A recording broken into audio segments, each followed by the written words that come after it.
잠언 12장 15절과 16절 말씀 우리 한 목소리로 함께 읽겠습니다. 시작. 미련한 자는 자기 행위를 바른 줄로 여기나 지혜로운 자는 권고를 듣느니라. 미련한 자는 당장 분노를 나타내거니와 슬기로운 자는 수욕을 참느니라. 솔로몬은 계속해서 언어 생활에 대한 교훈을 주고 있는데, 앞 시간에는 신중한 언어 생활과 또 경솔한 언어 생활을 비교하면서 교훈을 했습니다. 사실 살아가는 동안에 우리가 늘 말을 하며 살고, 어떨 때는 참 하나님이 기뻐할 만한 말을 하기도 하지만 연약해서 하나님이 기뻐하지 않을 만한 말을 경솔하게 내뱉는 경우도 많지요. 그러면서 우리는 사실은 삶 속에 이런저런 흔적들이 많이 생깁니다. 그런데 어떤 상황에서는 내가 나도 모르게 경솔히 말한 이 말의 흔적이 얼마나 심각한 문제를 만들어낼지 알지 못하고 내뱉었다가 또 여러 당황하는 일이 벌어지기도 하지요. 그런데 이 경솔한 언어 생활이 사실 계속해서 하나님과 거리를 만들고 끝까지 하나님의 마음을 헤아리지 못한다면 어쩌면 그 사람은 하나님의 자녀가 아닐 수도 있는 그런 우리가 생각을 하게 됩니다. 그래서 늘 우리는 하나님의 성품과 하나님의 법 안에서 늘 신중하게 말하기 위한 훈련도 해야 되고, 하루하루 나의 삶 속에 내 입으로 나가는 모든 말들이 정말 하나님의 성품과 법 안에 있는 말들이었나 점검하는 것도 늘 필요하겠죠. 이제 오늘 본문에서 솔로몬은 미련한 자가 함부로 말할 때요, 사실은 이 착각하는 것들이 있어요. 그래서 미련한 자가 가지고 있는 착각은 무엇이며, 또 슬기로운 자는 그 언어 생활로 인해서 늘 어떠한 태도를 유지하고 있는가, 이런 것들을 비교하며 교훈하시는 내용을 살펴보겠습니다. 자, 먼저 15절 다 같이 읽겠습니다. 15절 함께 읽습니다. 시작. 미련한 자는 자기 행위를 바른 줄로 여기나 지혜로운 자는 권고를 듣느니라. 자, 솔로몬이 여기서 먼저 미련한 자는 자기 행위를 바른 줄로 여긴다라고 이야기를 합니다. 자, 미련한 자가 가지고 있는 참 놀라운 착각이에요.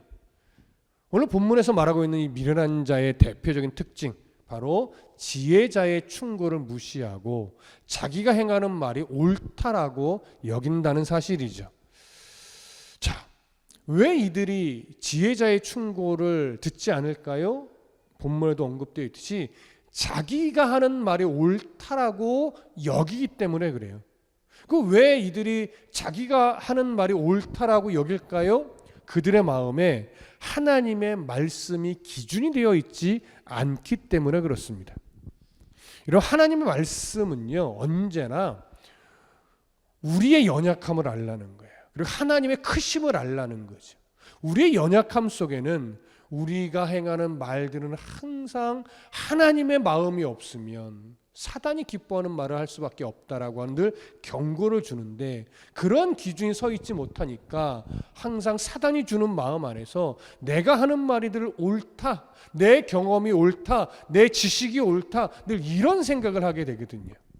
그래서 이들은 항상 하나님이 가지고 있는 말씀의 가치를 모르고, 그래서 지혜자의 충고를 거절하고, 그래서 자기의 말이 항상 옳다라고 착각을 하며 살아갑니다. 그런데 놀라운 것은요, 이런 이 자기 말이 옳다라고 생각하는 사람들이 갖고 있는 또 하나의 특징이 뭐냐면, 자기 기준에 옳다고 여기는 말들은 잘 들어요. 이게 무슨 말인지 이해되세요? 자기 귀에 좋은 충고들이 있어요. 근데 자기에게 만족을 주는 충고들이 있다고요. 그런 말들은 또 잘 들어요. 여러분 기억하십니까? 솔로몬이 죽은 이후에 그의 아들 르호보암이 나라를 이제 통치하려 할 때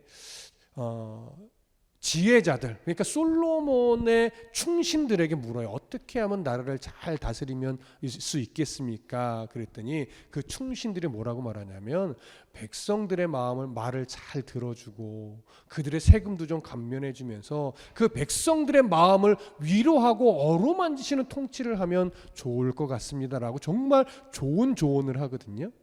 그런데 그 다음에 누구에게 가서 묻죠? 자기 친구들한테 가서 물어요.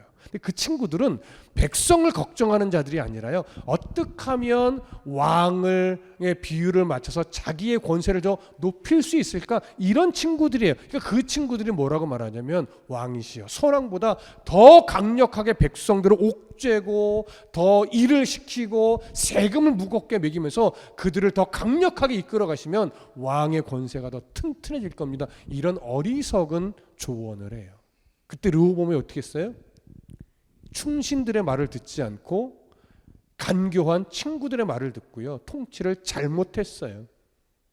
그로 인해서 나라가 어떻게 돼요? 북이스라엘과 남유다로 갈라지게 되죠. 바로 이런 이유예요. 자기 감정에 좋은, 자기 생각에 좋은, 자기가 옳다 하는 일에 거들어주는 말들은요, 기가 막히게 잘 들어요. 이게 어리석은 자의 특징입니다. 자, 이렇게 이런 어리석은 자들에 대해서 사사기는 뭐라고 정리하죠? 바로 자기 소견에 옳은 대로 살아가는 자라고 이야기를 합니다. 이들은 결국 하나님의 말씀을 끝까지 외면하고 자기의 판단을 따라 자기의 소견에 옳은 대로 가면서 사사시대는 그들의 교만이, 그들의 고집이 누구에게로 그의 삶을 인도해 갔어요? 우상에게로 그들의 삶을 인도해 갔지요. 근데 왜 그들이 자신의 마음을 따라 우상에게로 가게 돼요? 우상이 있는 자리에 항상 뭐가 있냐면 풍요가 있어요. 화려함이 있어요. 즐거움이 있어요. 쾌락이 있어요. 자기의 감성, 자기의 정욕을 만족시켜주는 요소들이 곳곳에 다 있는 거예요. 그러니까 그런 것들을 절제하라고 말씀하시는 하나님보다 그런 즐거움들을 주는 우상의 문화가 더 좋은 거죠. 그러니까 분별력을 잃어버리고 자기의 정욕에 따라 그런 쪽으로 가는 거예요. 거기에 정말 즐거움이 있을지 모르겠지만 그 길은 결국 영원한 생명을 향해 가는 길이 아니라 영원한 멸망을 향해 가는 길이라는 것, 그들은 잊어버리고 있는 겁니다. 그러니 계속해서 자기 행위가 옳은 줄 알고 계속 그렇게 살아가게 되는 거죠. 반면에 지혜로운 자는 권고를 듣는다고 해요. 충고를 가볍게 생각하지 않는다는 거죠. 충고를 듣고 그 충고의 의미를 깊이 되새기며 자기의 삶을 바꾸려고 애쓴다는 얘기예요. 그러면 왜 이렇게 지혜로운 자는요, 권고를 잘 들을까요? 이유가 있어요. 왜 이들이 지혜로운 자냐면 똑똑해서 지혜로운 자가 아니에요. 여러분 이거 잘 아셔야 돼요. 성경에서 말하는 지혜로운 자는요, 기본적으로 자신이 부족하다는 것을 인정하는 자들이에요.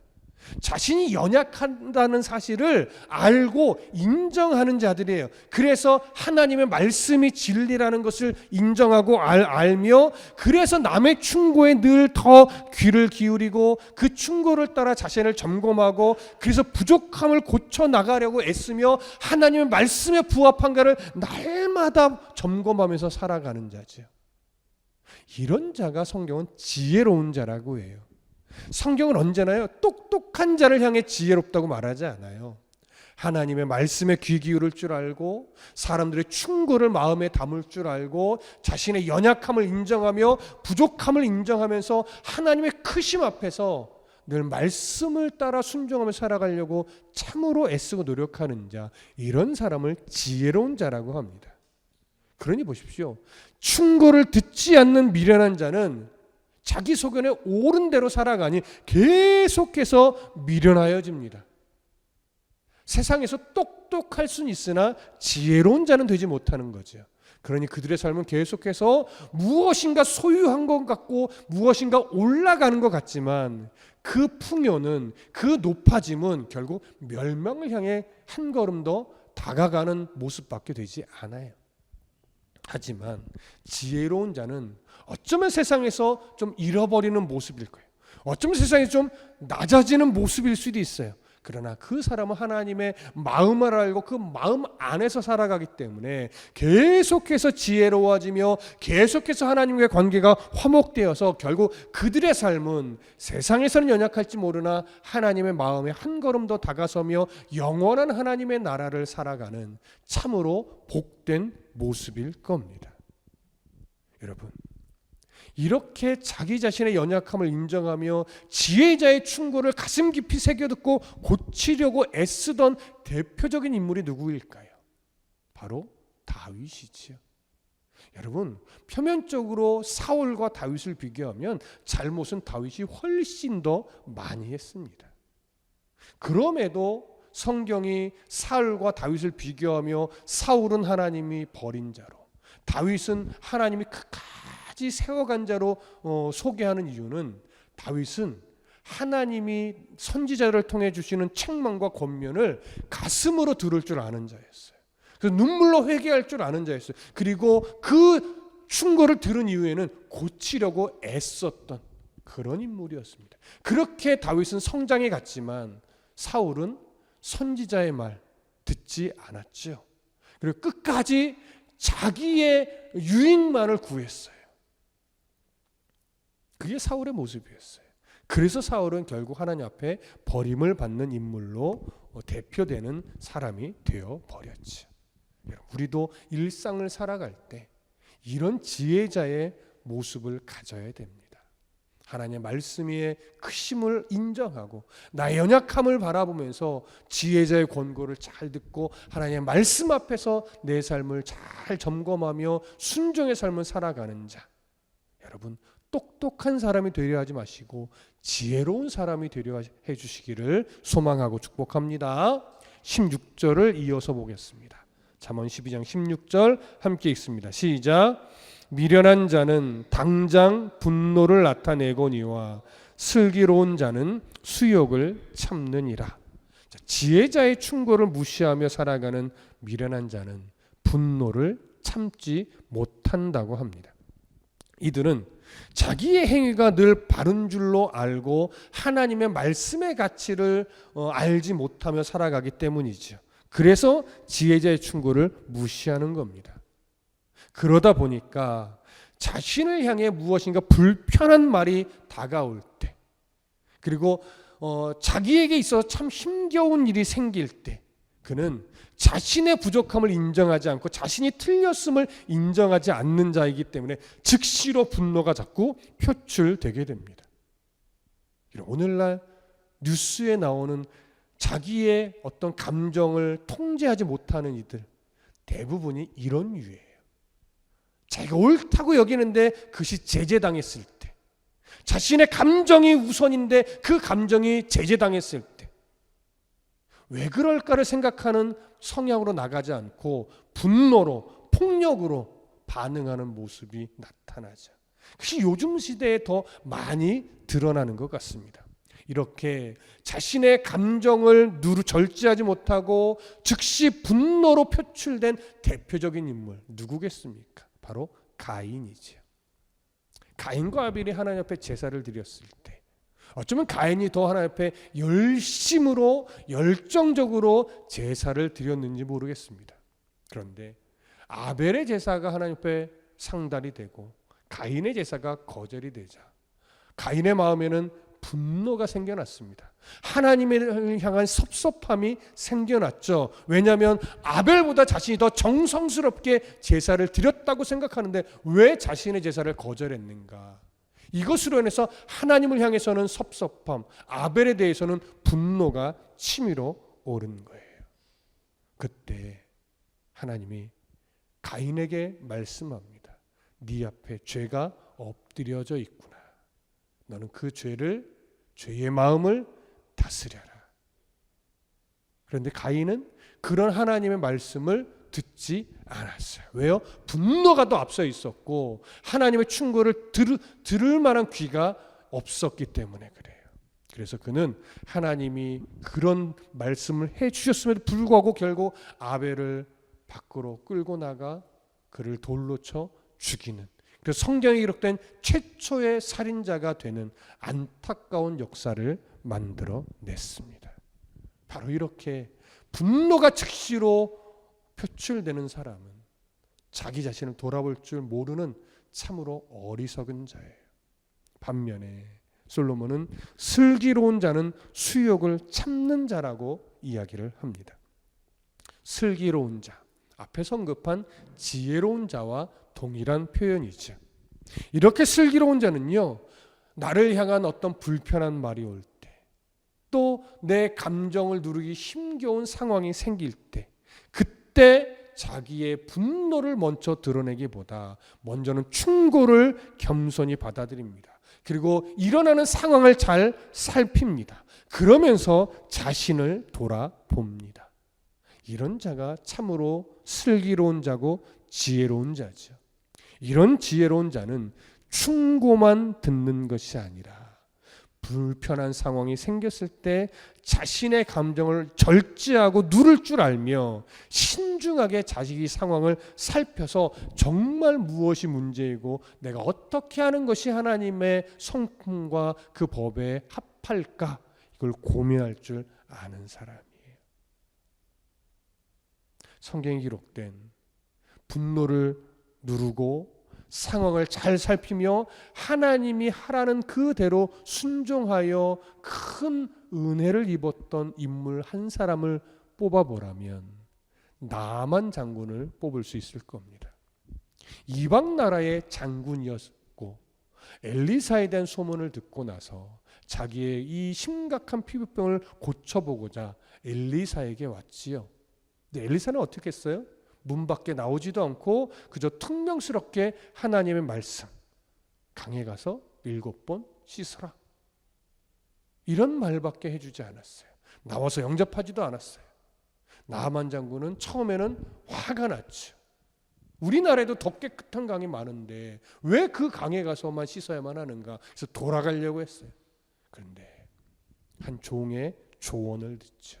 장군이시여, 이보다 더 어려운 요구를 해도 우리가 들어야 될 상황인데 이게 얼마나 쉬운 일입니까? 하라는 대로 한번 해보고 가시죠. 그랬더니 나만 장군이 그 종의 말을 새겨 듣고, 그래, 네 말이 옳은 것 같다, 한번 해보자 하고 분노의 마음을 자제하고 그대로 순종했더니 결국 어떻게 됐어요? 그 몸에 피부병이 다 깨끗하게 나았습니다. 아마도 그리고 돌아가서는 하나님을 잘 섬기지 않았을까, 이런 생각을 하게 되는데, 바로 이런 나만 장군, 이방 사람이지만 장군의 위치에서 자기를 향한 그 태도가 너무 무례하여 분노심이 생겨나긴 했으나 한 종의 말을 마음으로 듣고 그 말에 따라 순종할 때 하나님의 은혜를 입었던 것처럼 오늘 우리는 그와 달리 하나님을 믿는 자들 아닙니까? 그러니 저나 여러분들이나 우리 일상에서 마주하는 모든 불편한 상황들을 마주할 때 분노나 감정의 섭섭함을 앞세우기보다 그 상황 속에서 하나님이 내게 무엇라 말씀하시는 것일까, 또 이 상황에서 내가 어떻게 말하고 어떻게 반응하는 것이 정말 하나님의 성품과 그 법 안에서 합당하며, 더 나아가서는 어떻게 반응하고 말을 해야 하나님의 영광이 더 아름답게 드러날 수 있을까, 우리는 이런 생각을 하는 것이 마땅합니다. 물론 이렇게 그런 상황 속에서 그런 생각과 그런 반응을 하는 것이 결코 쉽다는 것은 아닙니다. 저도 안 될 때는 안 되지요. 우리 모두가 마찬가지일 겁니다. 그럼에도 불구하고 성경은 하나님의 백성이라면 그렇게 하는 것이 옳다라고 이야기를 합니다. 야고보서 1장 19절에서 이런 말씀을 해요. 내 사랑하는 형제들아, 너희가 알지니 사람마다 듣기는 속히 하고 말하기는 더디하며 성내기도 더디하라. 여러분 왜 이런 말씀을 하시는 줄 아세요? 이렇게 하는 것이 어렵기 때문이에요. 이렇게 하는 것이 결코 쉽지 않기 때문에 성경의 교훈으로 남기는 거예요. 내 사랑하는 형제들아, 너희가 반드시 이것만은 알아야 된다. 사람마다 듣기는 속히 하고 말하기는 더디하며 성내기는 더디하라는 거예요. 분별력을 갖고 잘 듣고 하나님의 마음으로 반응할 수 있어야 합니다. 여러분, 말하기는 더디하라. 어떤 의미겠습니까? 신중한 태도를 강조하는 거예요. 상황을 고려하지 않고 성급하게 말하는 것, 남의 말을 경청하지 않고 자기 의견만 주장하려 하고 고집만 부리는 것, 조심하라는 거죠. 그런 모습으로는 하나님의 아름다우심이 드러나지 않습니다. 이런 사람은요, 남의 말을 잘 듣지 않고 하나님의 말씀도 분별하여 들으려 하지 않는 자예요. 이처럼 너무 급하거나 때에 맞지 않는 말을 하거나 이기적인 말을 할 때 우리는 어떤 곳에 가든지 유익을 끼치지 못하고 오히려 분열과 다툼을 만들어내기 일쑤입니다. 우리 안에 그런 성향은 누구나 다 사실 가지고 있어요. 그걸 얼마나 잘 절제하고 잘 누르느냐, 그 차이만 있을 뿐이지 우리 모두는 다 사실은 그런 성향을 가지고 있습니다. 그러면서 야고보는 성내기도 더디하라라고 강조했죠. 여러분, 성낸다라고 하는 것은요, 사실 마음속에 깊이 뿌리 박혀 있는 분노를 의미합니다. 분노를 통제하지 못하면 사실 하나님 말씀도 잘 듣지 못하게 돼요. 분노를 통제하지 못하면요, 다른 사람 말도 잘 안 듣는 자가 됩니다. 그러니 당연히 분별력을 잃어버리게 되고 절제하지 못하고 되니까 그냥 상황만 생기면 분노가 먼저 표출되게 되어 있죠. 그래서 성내기를 더디하라고 하는 거예요. 근데 여러분 한번 잘 생각해 보세요. 보통 성질을 잘 내는 사람들의 모습들을 잘 살펴보세요. 정말 의로운 분노를 하는 경우가 많던가요? 대부분 성질을 먼저 내는 사람들의 이유는요, 대부분 다 사소한 거예요.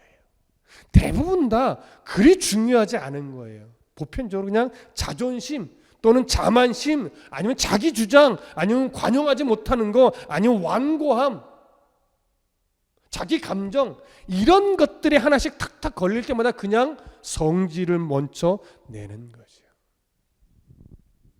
우리는 하나님의 자녀로서 이런 미련한 삶은 살지 않아야 될 겁니다. 그러기 위해서 더 하나님의 말씀으로 우리들의 마음을 채우고, 하나님의 말씀으로 우리의 마음이 채워졌다면 당연히 그 말씀 안에서 나는 얼마나 연약한 자인가를 보셔야 돼요. 나의 연약함, 나의 어리석음, 나의 실수투성이인 나의 모습, 이 모습을 인정하면서 나보다 남을 더 존귀하게 여길 줄 아는 태도를 잊지 말아야 됩니다. 남의 눈에 있는 티를 지적하기보다 내 눈에 들보가 있다는 걸 인정하고 항상 말이 앞서지 않고 겸손히 하나님의 마음과 하나님의 은혜 안에서 그 성품을 닮아 신중하게 말하고 신중하게 행동하면 하는 그런 은혜의 사람이 되기를 소망합니다. 이건 생각만으로는 안 돼요. 훈련이 필요합니다. 여러분, 그래서 날마다 이런 생각을 하며 말과 행실을 하는 것이 불편할지라도 훈련이 필요하구나. 이걸 마음에 담고 항상 어떤 상황, 어떤 일을 마주하더라도 내 입이 하나님의 성품을 닮아야지. 내 표정이 하나님의 얼굴을 드러내는 거지. 나의 행동이 바로 하나님의 영광과 관련이 있는 행동이지. 이런 생각들을 가지고 말과 행실에 그리스도의 마음을 담는 정말 복된 성도가 되어 주시길 간절히 소망하고 축복합니다. 기도하겠습니다.